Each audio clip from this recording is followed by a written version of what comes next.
judiciously, adding that the call to beneficiaries who are next of kin to disease officers was to ensure that they make optimal use of the funds provided to them to help them stand on their feet and also cater for their respective families. The beneficiaries expressed their appreciation to the police force, promising to make good use of the funds and pray to God to bless the IGP, the CP and the Nigerian police force. Commandant General Special Intelligence Corps of the Nigerian Security and Civil Defense Corps has arrested 5 suspects and recovered 20,000 liters of crude oil stolen from Abia State. The command disclosed this in a statement signed by its spokesperson, Afolabi Babawale, and explained that the operation was based on credible intelligence that led to a midnight raid in the Umelechi Izam community of Abia State. The statement said Commandant Apollo said the command acted based on credible intelligence and chased the suspects who almost escaped using their motorcycles in Obuzo, Asa Axis, Ukwa, west of Abia State. Ebonyi State Police Command has warned its officers and men to steer clear of unprofessional acts and focus on promoting the good image of Nigeria Police Force. The command's public relations officer, DSP Joshua Ukandu, who issued the warning in a statement to newsmen in Abakaliki, said the warning became necessary following a viral video on social media depicting officers in the state acting unprofessionally at their duty post. He denounced the unprofessional behavior of the officers, adding that they would not go unpunished, and the command had commenced disciplinary actions against the officers involved. Ukandu also said the Commissioner of Police and the State CP Antonia Ucheanya has reiterated the command's zero tolerance for extortion and warned against any form of misconduct, as any officer found wanting will face disciplinary actions. Speaker of the Lagos State House of Assembly, Mudashiru Obasa, says in view of the controversy surrounding the fate of the local council development areas in the state, the Assembly is planning a bill aimed at replacing the existing LCDAs in the area administrative council. This is contained in a bill for a law to provide the local government system, establishment and administration, and to consolidate all laws and the local government administration and connected purposes, which went through a public hearing on Thursday. However, the Assembly agreed to conduct another public hearing on the bill and also invited the State Attorney General Lawal Pedro for an interpretation of the recent Supreme Court judgment on financial autonomy for local governments. The resolution came as a sitting presided over by Obasa, adding that the review of the LG administration law was not intended to scrap the LCDAs but to further strengthen them. The chairman of the Committee on Local Government, Sani Okanlawon, while giving the report on public hearing earlier conducted by the committee, said many of the stakeholders invited to the event could not make it and attributed a poor attendance to the weather condition of the day, just as he prayed the House to approve a second allotted day for the exercise. Osun State Governor Ademola Adeleke has directed the Ministry of Works and Infrastructure to stop heavy-duty trucks from using the Olaya Bridge in Osogbo, the state capital. The governor cited safety concerns based on technical reports regarding the condition of the bridge as the reason for the decision. A statement released by the governor's spokesman, Olawale Rashid, said that Adeleke had earlier presided over a Security Council meeting in Osogbo where the decision was made, adding that the decision became necessary to protect the bridge from possible collapse and to prevent any untoward incident caused by the continuous passage of heavy trucks. Describing the move as a precautionary measure, Governor Adeleke instructed the ministry to erect barricades across the bridge, allowing only cars and buses to pass through. He assured citizens that the decision was made to safeguard the public and protect state infrastructure, while a thorough review of the bridge technical condition will be conducted by the Ministry of Works and Infrastructure.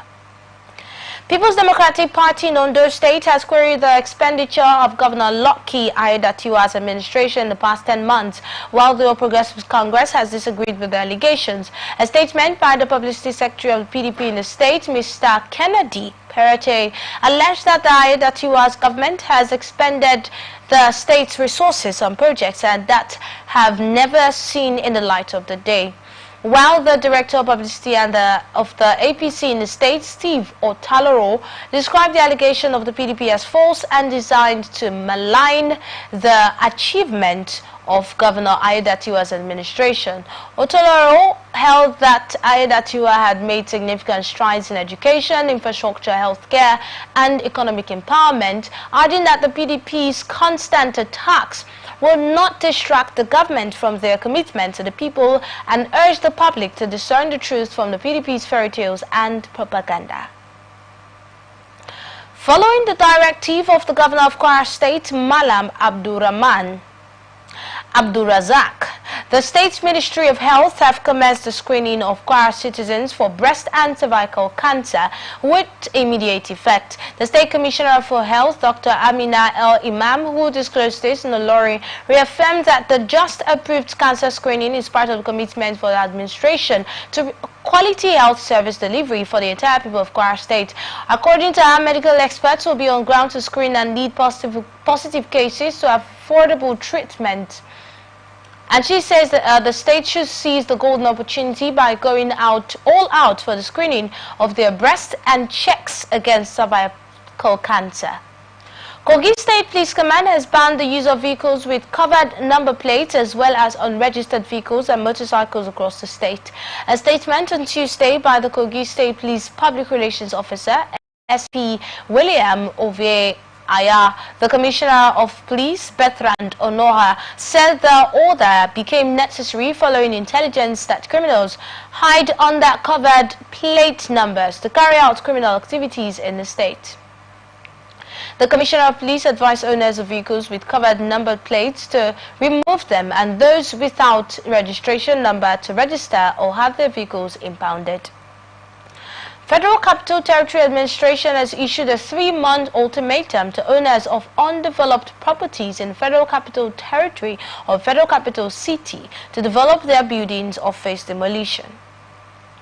A document signed by the coordinator of the Abuja Municipal Management Council, Felix Oboa, explained that the ultimatum followed the rise in the number of shanties and illegal structures and highlighted that the undeveloped buildings served as hideouts of men of questionable character, posing a security risk to residents. He warned that failure to develop the properties within the stipulated period would result in the revocation of land titles and the demolition of such structures, while the administration also observes that the buildings and plots are being used as hideouts by men of questionable character, thereby posing a serious security risk to the people.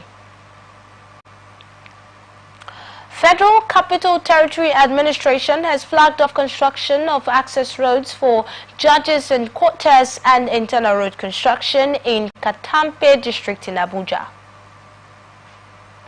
At the official flag-off ceremony on Tuesday, the Speaker of the House of Representatives, Right Honorable Tajuddin Abbas, represented by the Deputy Speaker of the House, Honorable Kalu Benjamin, said the development in urban cities like Abuja will improve productivity, job creation, economic necessity and living standards of Nigerians. Structural development is not just the foundation upon which economies are built.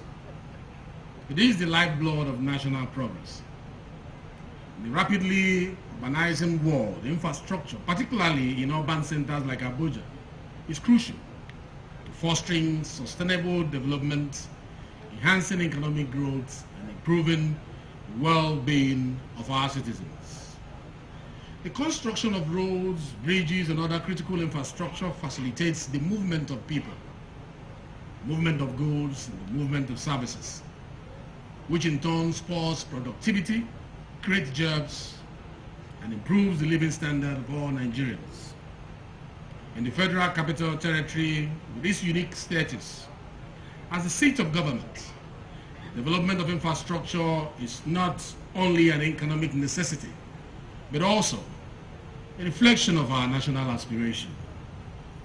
It is common knowledge that Nigeria, like many other developing nations, have an infrastructure deficit.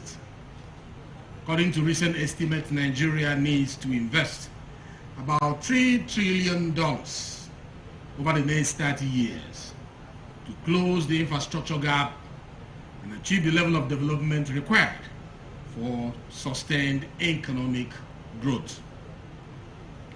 The road network, power supply, housing, healthcare, and education sectors are some of the areas in urgent need of our attention. Here in Abuja, the infrastructure deficit is more glaring as the city's population continues to grow at an annual rate of 5%. This puts pressure on the existing facilities and highlights the need for more access road, more housing, and essential services to cater to the needs of residents. The Minister of the FCT, Yesomike, while delivering his speech, said the project will be completed in due time to serve as the achievement of the Mr. President's second in office, adding that FCT administration is also working towards rehabilitation of 25 schools for students' comfort while learning, adding that security is taking a new dimension to ensure residents optimal security protection for the citizens. I'm not worried on the completion of this project. The Executive Secretary of the FCDA has said that it is 12 months. Well, that was not what we agreed. The Managing Director of CGC is here. 12 months, you are talking about October next year. That is not what we agreed. What we agreed is that this will be part of the second year anniversary of Mr. President. So October next year is not the anniversary. The anniversary is May, June. So that 12 months it is for you. It is not for us. We're not only concentrating just on roads alone. As I speak to you, no. We have not less than 25 schools to be rehabilitated, because you can't believe it that in a city like Abuja, you just go to the schools, you ask yourself, is it Abuja at all? It's quite unfair. And so we have taken it upon ourselves, that our schools will be like schools, that anybody who goes to those schools will say, yes, indeed, when they are very good schools, and that is where it's supposed to be. In terms of security, let me say clearly now, we have declared war. Abuja is turning to beggar city. If you know you have a sister, you have a brother who is a beggar on the road, please, from next week, we will carry them. We will take them out. I mean, it is embarrassing that people who come in, the first thing they see are just beggars on the road. Sometimes too, they may not be beggars. They may be criminals pretending to be beggars. We will not allow that. Chief Judge of Kano State, Justice DJ Abdul Aboki, has ordered the release of 37 inmates of the Goronduse Medium Security Custodial Center as part of the ongoing efforts to decongest the state's correctional facilities. The decision to release the inmates was driven by two main factors: their deteriorating health conditions and their prolonged detention without trial. While many of the freed inmates were reported to be suffering from severe health issues that worsened during their time in custody, Justice Abdul Aboki stressed the lack of adequate medical care in the facility further compromised their well-being, adding that the prolonged detention without legal proceedings was a significant factor in their release as it contravenes standard judicial practices. The controller of the corrections in Kano State, Mr. Ado Inuwa, commended the Chief Judge's gesture, adding that it was not only a step towards addressing overcrowding but also a reflection of compassion towards the health and rights of inmates, and also lauded the CJ's commitment towards improving conditions within Nigeria's correctional system and ensuring that justice is served fairly. Borno State Police Command has presented a total of over 60 million naira to 34 families and next of kin of police personnel who died or sustained injuries while in active service. A statement by the command's public Police Public Relations Officer Nahum Daso said the check presentation is part of the group life assurance benefits and the IGP family welfare insurance schemes, an initiative by the Inspector General of Police IGP Kayode Betokun to support families and next of kin of deceased police officers who died while in active service. The presentation took place at the command headquarters in Maiduguri, Borno State.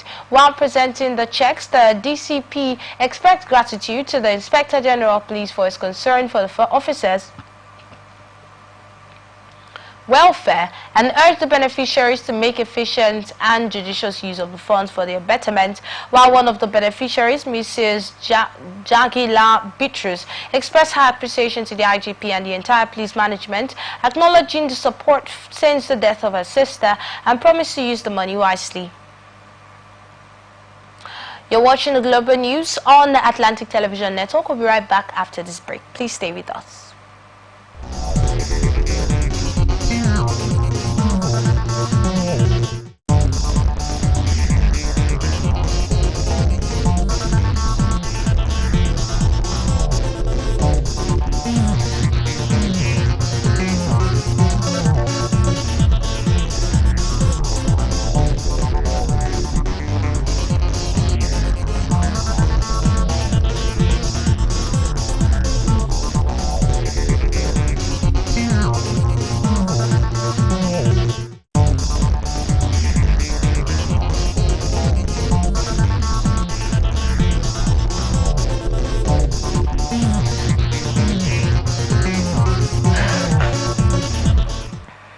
Welcome back. This is the Global News on Atlantic Television Network. Now to the rest of our stories.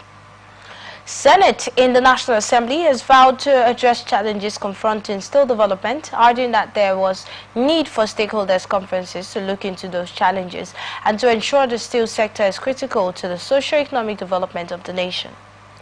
The chairman of the Senate Committee on Steel Development, Patrick Ndubweze, who stated this disclosed this during the committee's oversight visit to the Ministry of Steel Development in Abuja, said that the Ministry of Steel Development remains a vital agency of the government that galvanizes the industry in line with the vision of the steel development for the country, arguing that lawmakers will work with the ministry to ensure that iron and steel is developed to full capacity.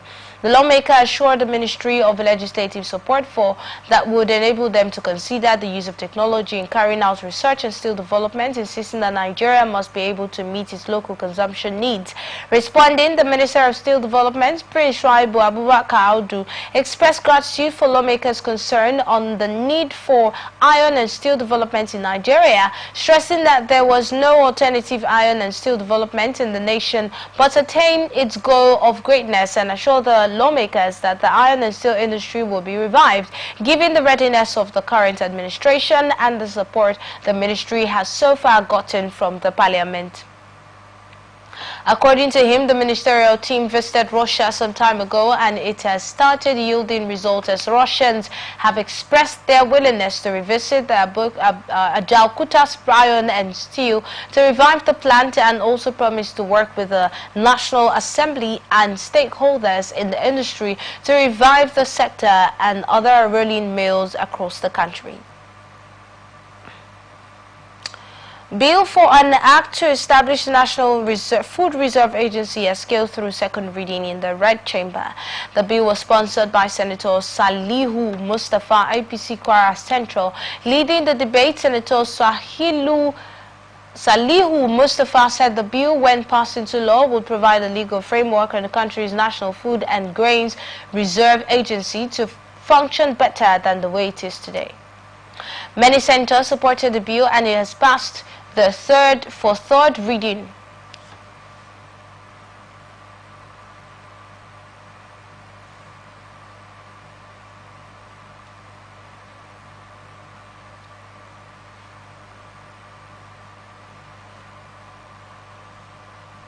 President, distinguished colleagues, the bill seeks to further develop the agricultural sector by ensuring national food security and income through marketing and storage services, as well as addressing emergency food crisis. Mr. President, distinguished colleagues, The bill will also establish the National Food Reserve Agency for the purpose of implementing the National Food Reserve Policy, reducing post-harvest losses, and providing food security for the nation. The need for having food reserve for the country. A country of over 200 million people cannot have self-sufficiency and food security without food reserve. And for that reason, the federal government saw it right and established the agency. We even have the agency in existence. Addressing the media soon after the plenary, Senator Salihu Mustafa said the bill will concentrate more on the legal framework. Senator Salihu Mustafa said Nigeria rely more on local farmers who primarily farm for feeding and take a little to the market to sell to solve their daily challenges, saying that the law will make the government increase food preservation by buying grains from the local farmers for the agency to preserve. Bill to amend the 1999 Constitution to create new Oyo and Ibadan states have scaled second reading in the House of Representatives. The bill, sponsored by Akim Adeyemi, the son of the late Alafin Adeyemi, and 6 others, seeks to create Oyo State with Oyo Town as the capital, while the remaining part should form Ibadan State with Ibadan City as the state capital. The constitution alteration, the bill, was passed for the second reading on Tuesday during the plenary session, and the bill proposes the division of the existing 33 local governments, which would be shared amongst the 2 states. The bill was subsequently referred to the Constitutional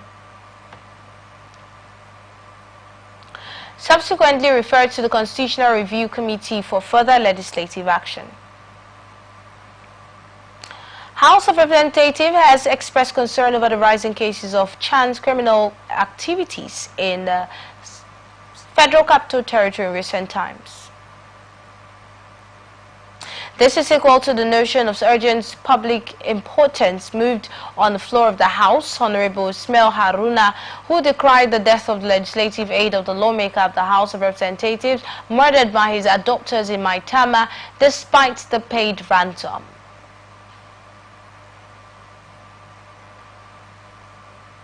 The House, aware that in recent years the nation's capital has experienced an uprise in the rate of kidnappings and robbery incidents, including one chance from those kidnapped from far-flung suburbs to those kidnapped along the airport road, from those picked from their estates to those kidnapped at the city center, to those adopted by renegade one-chance taxi operators. Also aware that it has been a tumultuous and scary situation for people living within the Capital Territory of the use of unregistered and unpainted taxis has further worsened the situation, providing an easy conduct for criminal activities within the capital city. Worried that the residents of the Federal Capital Territory, FCT, are living in fear as the security of the nation's seat of power has continued to deteriorate as brutal criminals go about with their daily operations without mercy on citizens. Further aware that one Ms. Nima Suleiman, a legislative aide of Honorable Dabo Ismail, was kidnapped and brutally murdered on Thursday, 17th October, at gunpoint at Barnex Junction in Wuse 2. The House, however, resolved to mandate the FCT Police Commander, FCT Minister, and other stakeholders to brief the committee on the progress made and mandate the Committee on FCT to regulate unpaid taxes in the capital city. In related development, the House has urged the Nigerian Police and the Department for State Services to deploy more security personnel to Nimbo community in Anambra State, where 10 youths were allegedly murdered. This followed a motion by Honorable Lillian Orubu in Anambra. urgent need to investigate the brutal murder of over 10 youths in Nibo community in Okasat local government area of Anambra State. The House knows that over 10 youths were dastardly murdered in Nibo community on the 20th day of October during the celebrations of the New Yam Festival. Also knows that the Constitution of the Federal Republic of Nigeria guarantees the right to life, liberty, and serenity of all citizens. Concerned that the recent killings in Nibo has created widespread fear and sense of insecurity among the residents, aware that the violent killings have become a common occurrence in several parts of Anambra State in the past 2 years. The House also mandated the committees on police affairs, Interior, National Security and Public Safety, as well as legislative compliance, to send a delegation to Anambra State to hold discussion with the state government and relevant stakeholders on the escalating insecurity in the state. A minute of silence was observed by the House in honor of the departed. Speaker of the House of Representatives, Tajuddin Abbas, has reiterated the determination of the Parliament to grant full and operational autonomy to the local government areas in Nigeria. He said the reform of the judiciary is on the priority list to enhance their independence, efficiency and accountability. Speaker Abbas gave the assurance in Abuja while delivering his keynote address at the Learning, Dissemination and Inception event organized by the UK Foreign Commonwealth and the Development Office in collaboration with the Policy and Legal Advocacy Center and the Partnership to Engage Reform and Learn project with the theme From Peril to Pace, Learning to Sustain Democratic Governance in Nigeria.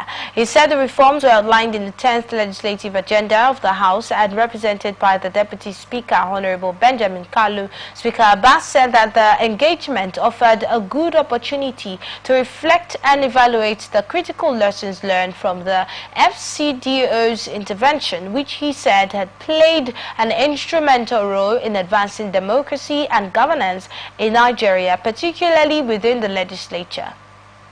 Speaker Abbas further assured the commitment of the House towards improving the lives of the citizenry through the enactment of all-inclusive legislations and also commended the efforts of the numerous development partners towards deepening democratic practice in Nigeria. Attorney General of the Federation and Minister of Justice Lateef Fagbemi-San has declared that the federal government did not give state government a moratorium in the implementation of the Supreme Court's judgment on full financial autonomy of the local government areas. The AGF said there is a delay in the full implementation of the Apex Court verdict due to the measures being put in place by the federal government towards achieving a successful implementation. Fagbemi disclosed this while addressing newsmen after he was honored with an honorary degree during the 12th convocation ceremony and 15th Founders Day event of the Afe Babalola University at Ado-Ekiti, said there is no going back in the implementation of the judgment for the 774 local government areas to be given financial autonomy in order to ensure development at the grassroots level. He warned states not to commit contempt of court by disobeying the verdict of the Supreme Court, adding that the administration of President Bola Tinubu was determined to ensure all duly constituted and elected local government administrators receive their allowances or allocations directly from the Federation accounts. Former member of the House of Representatives, Farouk Lawan, who was sentenced to 5 years imprisonment for demanding and accepting a $500,000 bribe, has regained his freedom. Lawan's conviction was upheld by the Supreme Court on January 26, 2024. He was found guilty of soliciting a $3 million bribe from Femi Otedola tycoon.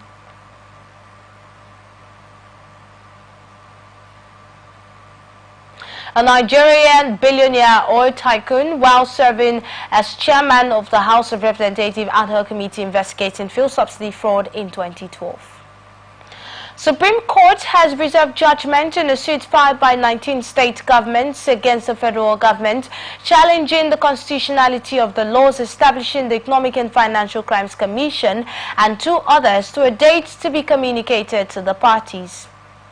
The plaintiffs in the suit argued that the Supreme Court in Dr. Joseph Nwobike versus Federal Republic of Nigeria has held that it was a United Nations Convention against Corruption that was reduced into the EFCC Establishments Act, and that in enacting this law in 2004, the provision of Section 12 of the 1999 Constitution as amended was not followed. This argument was that in bringing a convention into the Nigerian law, the provision of Section 12 must be complied with, adding that the provision of the Constitution necessitated the majority of the state's houses of assembly agreeing to bring the convention in before passing the EFCC Act and others, which was allegedly never done. The argument of the states in their present suit, which they had reportedly been corroborated by the Supreme Court in the previous case mentioned, is that the law as enacted could not be applied to states that never approved of it in accordance with the provisions of the Nigerian Constitution, adding that any institution so formed on the basis of reducing a UN Convention law should be regarded as an illegal institution. The Attorney General of Federation, Latifa Bemisan, who was present in court as the defendant, had craved the court's indulgence to take the process they filed on Tuesday morning, while Justice Owani Abba-Aji thereby granted leave to the defendant to use the reply on point of law filed on Tuesday.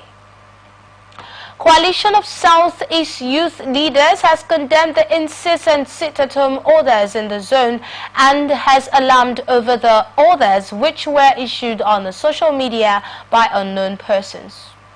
The group also called for the release of IPOB leaders Nnamdi Kanu, saying that doing so will help bring peace in the zone. The group, in a statement by the President General, Mr. Goodluck Ibem, said the orders came from unknown persons through voice notes and videos, while people are terrified obeying such orders due to consequences that could not be tackled by security agencies and the government. The group urged President Bola Tinubu to release Mazi Nnamdi Kanu to end the embarrassing situation where individuals use the incarceration of Nnamdi Kanu to inflict pain, hardship and economic stagnation in Southeast Zone. Faction of the People's Democratic Party led by Bauchi Governor Bala Mohammed is seeking a court order to stop the party and the Independent National Electoral Commission from annulling Thursday's planned National Executive Council meeting. The lawsuit filed by the certain Imam Awal at the Zamfara High Court in Gusau Judicial Division appealed for an earlier injunction from Abuja Federal High Court, Abuja, barring the PDP from removing its acting national chairman Umar Damagun to be set aside. However, the older faction loyal to the Federal Capital Territory, Nyesom Wike, plans to react to the new development.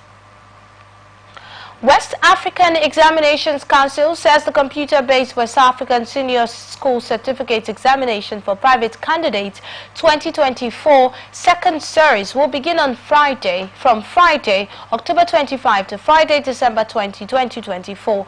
A statement by WAEC on Tuesday said the examination will adopt a hybrid mode of delivering the examination, adding that the registration period had been extended to Tuesday, October 29, 2024.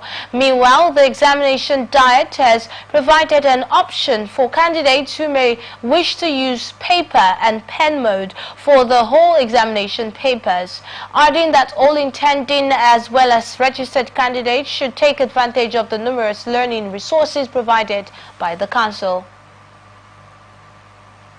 And now, business news. Minister of Power Debaya Adelabu has set up a forensic investigative committee to address the incessant grid collapses. A statement by the minister's media aide, Bolaji Tunji, said Adelabu worried at the disturbance on the national grid, which threw some sections of the country into darkness twice within the past week, summoned the leadership of the Nigerian Electricity Regulatory Commission and the Transmission Company of Nigeria to an emergency meeting at the weekend. The minister expressed his pleasure at the incident, which he said was capable of rubbishing the giant strides made in the last 1 year, which has led to an increased generation and distribution of 5,527 megawatts, a record generation in 3 years.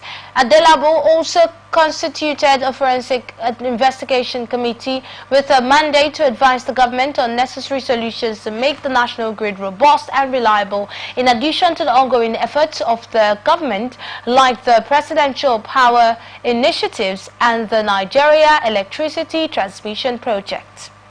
The team is expected to present a report to the Minister by November 1, 2024.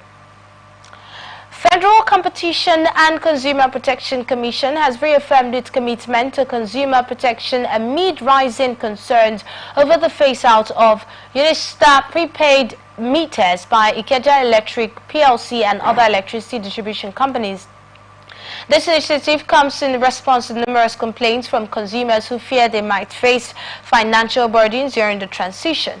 Ikeja Electric recently declared that it would discontinue support for the Unistar prepaid meters, which have been in use for over a decade, starting November 14, 2024. The decision is attributed to necessary technological upgrades and issues the token identifier rollover, while the FCCPC's Director of Special Duties and Strategic Communications, Ondaje Ijawa, in a statement said FCCPC's intervention is aimed at ensuring that consumers are not subjected to arbitrary estimated billing practices, a concern heightened by the insufficient communication from DISCOs about the upcoming challenges. Ijago said to bolster consumer confidence, the FCCPC is actively engaging with key stakeholders, including the Nigeria Electricity Regulatory Commission and the Nigerian Electricity Management Services Agency, adding that the Commission's goal is to foster a transparent and accountable metering process.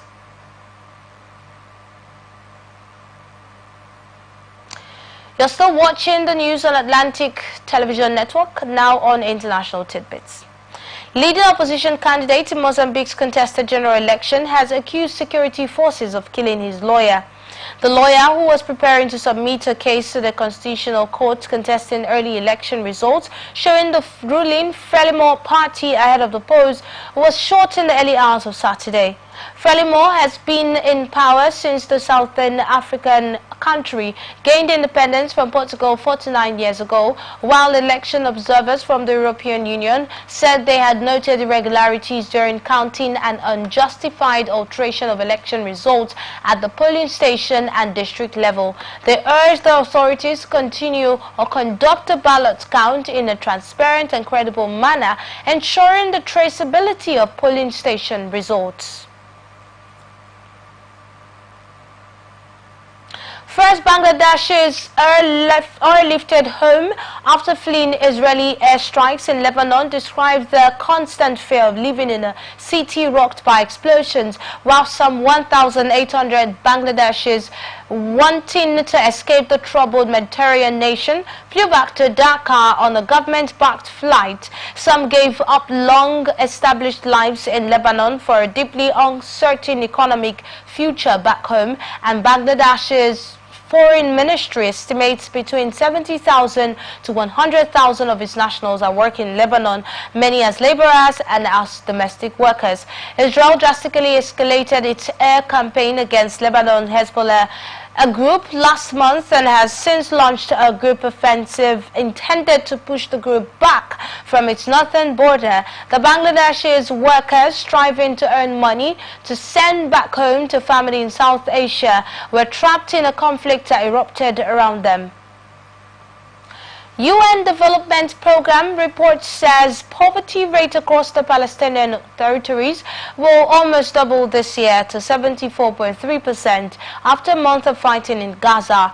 Achim Steiner, head of UNDP, said the immediate consequence of the war, not just in physical infrastructure destruction, but also in terms of poverty, livelihoods, and loss of livelihoods, is enormous, while the poverty rate has been 38.8% at the end of 2023, but another 2.61 million Palestinians fell into poverty this year, bringing the total to 4.1 million. The study estimates that this year's unemployment in the Palestinian territories could rise to 49.9% and that GDP will be 35.1% lower than without the war in Gaza. Even if humanitarian aid is delivered each year, the Palestinian economy will not return to its pre-crisis level for a decade or more. The war in Gaza was sparked by Hamas' unprecedented attack on Israel in October 7 last year, which resulted in the death of 1,206 people, mostly civilians, while Israel's bombing and ground offenses in Gaza have killed 42,603 people, a majority of civilians.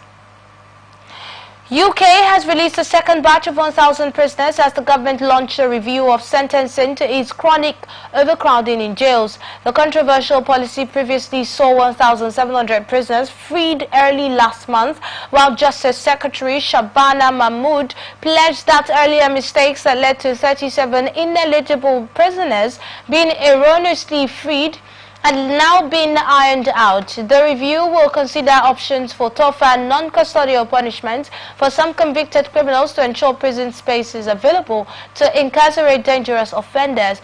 Mahmood said the early release scheme had been forced to the government by a prison crisis inherited from the last Conservative government, and after winning power in early July, ministers in the new Labour government discovered a prison system so close to collapse it could have led to the breakdown of law and order in the country. One of the tightest U.S. election races to modern times and enters its final 2-week stretch Tuesday, with Republican Donald Trump making a special pitch to Latino voters as Democratic rival Kamala Harris sits down for a national network interview. Both campaigns are pumping hundreds of millions of dollars into a final push for any wavering, undecided voters who could tilt the balance in their favor, with polls consistently showing their candidates in a dead heat ahead of the election day. Whatever the outcome, Americans will make history on November 5. They will either elect the first woman president in the world's leading superpower, or they will put the first convicted felon into the White House. Vice President Harris, who only threw herself into the race in July when President Joe Biden made the stunning decision to drop out and endorse her, instead will deploy one of her party's most popular emissaries back into the field, Barack Obama. The former Democratic president will hold a series of rallies in Wisconsin and Michigan, 2 of the 7 most hotly contested swing states in the election, which, under the U.S. system of indirect universal suffrage, are likely to decide their outcome. United Nations said Ukraine's population has declined by more than 10 million since Russia invaded in February 2022, sparking an exodus and sending birth rates plunging. The UN Population Fund said there had not been a census, but that there clearly had been a dramatic population decline in Western Ukraine. While the Ukraine population has declined by over 10 million since the beginning of the war, the UNFPA's regional director for Eastern Europe and Central Asia, Florence Boer, told reporters in Geneva that the decline has been since the beginning of the full-scale invasion and was due to a combination of factors, adding that before the war, Ukraine had one of the lowest birth rates in Europe, and like many countries in Eastern Europe, it had seen a decline in population as young people left in search for more opportunities. Here now is ATN Sports News. Confederation of African Football Presidents, Patrice Motsepe, says proper investigations ongoing following the recent controversy surrounding Nigeria's AFCON qualifier against Libya. The president also said the Confederation will not tolerate any lack of sportsmanship in African football. He disclosed this during a press conference on Tuesday after the 46th Ordinary General Assembly in Addis Ababa, Ethiopia, spoke in response to the difficult conditions the Nigerian national team faced during the trip to Libya, which raised concerns about player safety and fair treatment. This is coming after Nigeria traveled to Libya for their crucial AFCON qualifier, where they entered several challenges, including redirection of their flight, over 18-hour delay at the airport, and logistical complications that affected the team's preparation, adding that such issues had been recurring in African football, where visiting teams are sometimes treated poorly. During his remarks, the CAF president stressed on the importance of treating visiting teams with respect and dignity, as well as the principle of fairness in competition, stressing that CAF is reviewing its regulations and will enforce stricter measures to ensure that the incidents like this one involving Nigeria and Libya does not occur. Wilfred Ndidi is now the 9th Nigerian footballer to reach 200 appearances in the Premier League. Ndidi joined the exclusive list in Leicester City 3-2 win against Southampton at the St. Mary's Stadium last Saturday. The defensive midfielder, however, still has a long way to go before making it to the top of the list, while Newcastle United legend Shola Ameobi is a Nigerian with the highest number of appearances in the English top flight. The striker made 298 appearances during his 14-year spell with the Magpies, while former Arsenal star Nwankwo Kanu is second with 273 appearances, with Alex Iwobi occupies third position with 261 appearances. Yakubu Eyegbeni, former Everton striker, sits in fourth position with 252 appearances. John Michael Obi occupies the fifth position with 249 appearances, with Joseph Yobo, who occupies the sixth position with 228 appearances, while Victor Moses and Victor Anichebe have 220 and 205 appearances respectively. And now on entertainment news. Controversial cross-dresser Okune Idris, otherwise known as Bobrisky, is currently in detention at the Federal Criminal Investigation Department, NX Alabon, Lagos State, where he spent the night in a cell at the police facility. Eyewitness who confirmed the development said further directives were being awaited regarding Okune's case and was taken to the FCID for safekeeping following his arrest by officials of Nigeria Immigration Service during his attempt to exit the country through the Seme border. Confirming Okune's detention, the spokesperson for the FCID Lagos, Mayagun Aminat, during a conversation, said he is detained at FCID Alabon.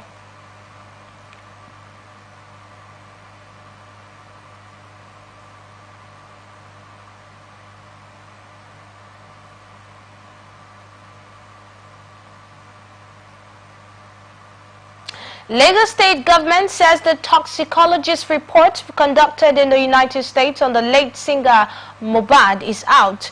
The State Attorney General and Commissioner for Justice, Lawal Pedro San, made the disclosure while answering questions from journalists at a press conference held at the Ministry of Justice conference room in Ikeja. To commemorate his first year in office, while revealing the government's plan to commence trial to unravel the persons behind Mohbad's death, Pedro attributed the delay of the case to the prolonged investigation.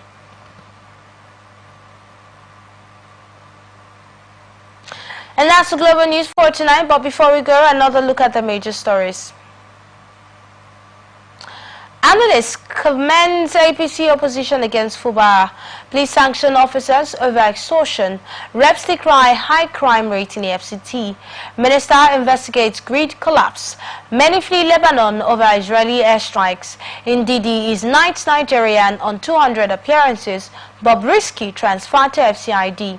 I am Enidoye Jackson. Thank you for watching. Remember to stay connected with us on all of our IT and socials: Facebook, YouTube, Atlantic Television Network, Instagram, TikTok, Atlantic TV Network 1, and on X at Atlantic TV Net.